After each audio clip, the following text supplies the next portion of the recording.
So our enemies, it was Cuba, North Korea, they have a right to land in Kennedy, and they have a right to enter this country because that is considered neutral territory. The United Nations is considered a neutral sovereign territory within our borders. So a lot of times these agencies are there to provide some sort of protection and keep their ears open.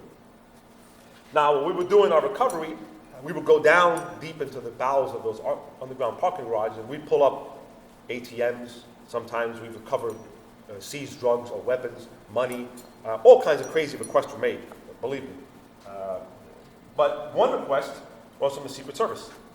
And unbeknownst to us, I had never known that they had backup limousines down there.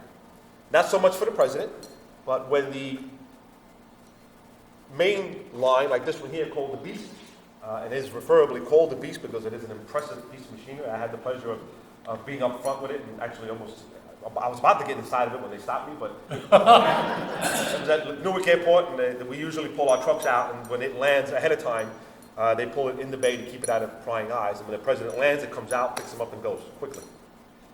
So one of the questions I did ask while I was there the second time at Newark Airport, I asked one of the agents, I said, how much of this is Cadillac? Because Cadillac's been producing the presidential limousines since the days of Kennedy. And he goes, well, you know it's a very top secret vehicle. He goes, but come on. He goes, you see that silver grille with the emblem inside says Cadillac? He goes, that's about it. That's about all that's Cadillac. They give us a Cadillac and then we send it somewhere and then we completely refurbish it, rebuild it to what it is today. This is fully armored. The glass that is there is usually about 5 or almost 6 inches thick. That's how thick this thing is.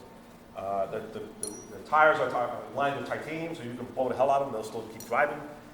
Supposedly it carries its own blood supply. And from the driver's door and back, the president sits in a cocoon.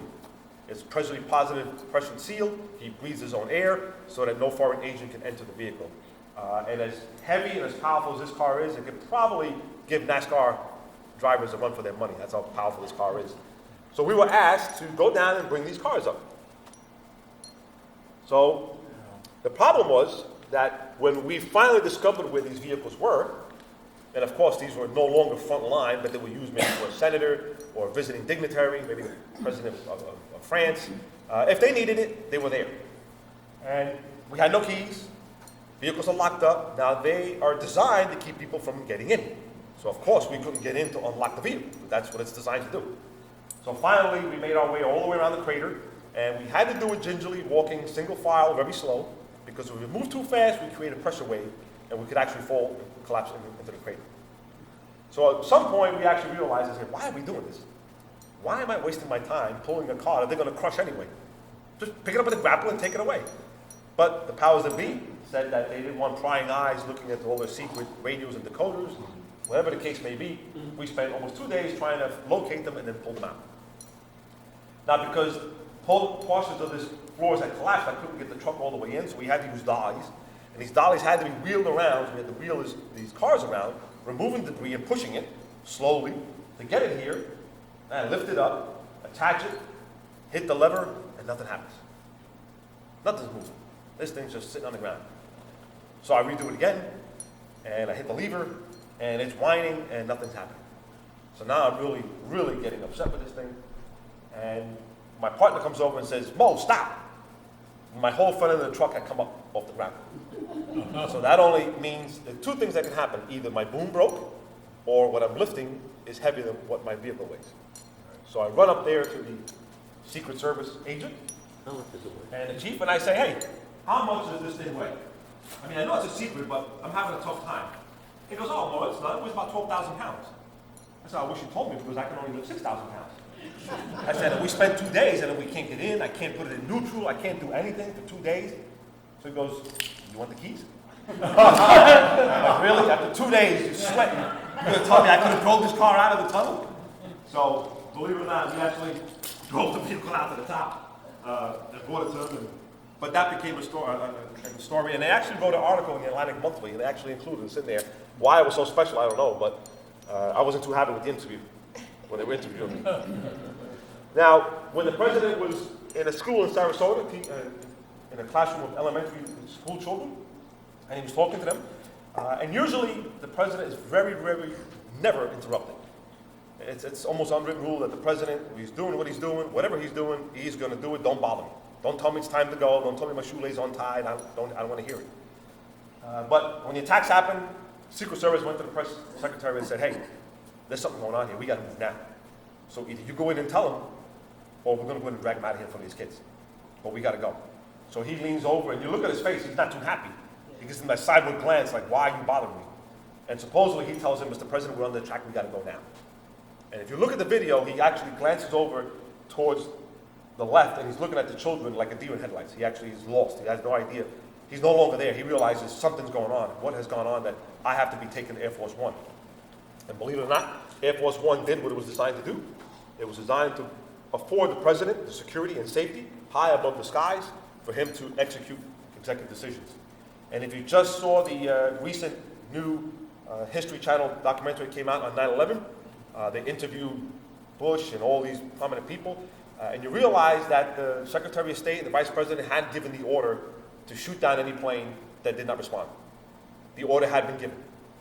And it was a horrible order to give for anybody, in particular president, to have to shoot down a plane full of his own citizens for fear that it was going to take out more lives.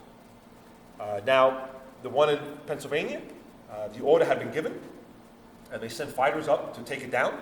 And the fighter pilots themselves, they interviewed themselves, and they realized that for the first time in their career, that was probably the lowest time in their career. That at one point, they wished they were never Air Force pilots, with what they had to do.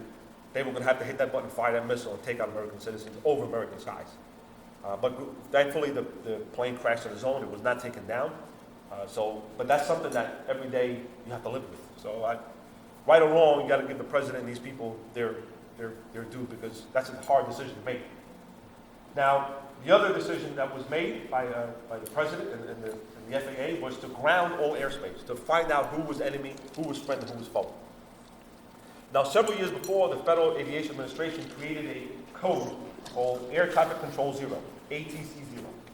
This was designed so that in an event of emergency, they can ground all airspace, all of North American airspace immediately.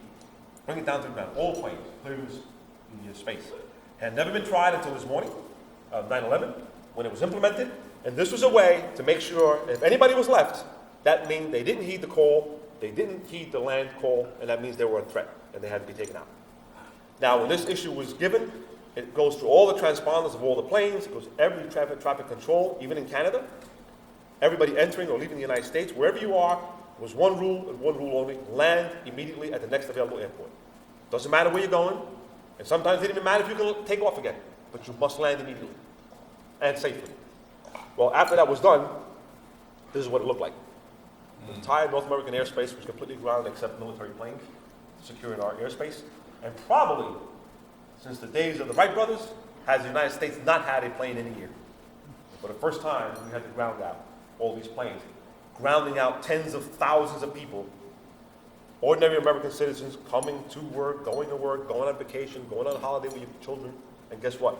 Instead of going to Disney, you're now in Billings, Montana. And guess what? You didn't have a hotel reservation, you don't have a car reservation, you have no family, so what do? You're stranded. Some of these cities actually proved to be overwhelming for the amount of people they had to now have. Some of them had one or two hotels. Now they had 6,000, 7,000 people stranded in their cities.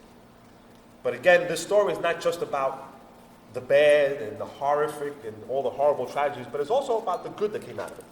How we came together as a people, and that's very important.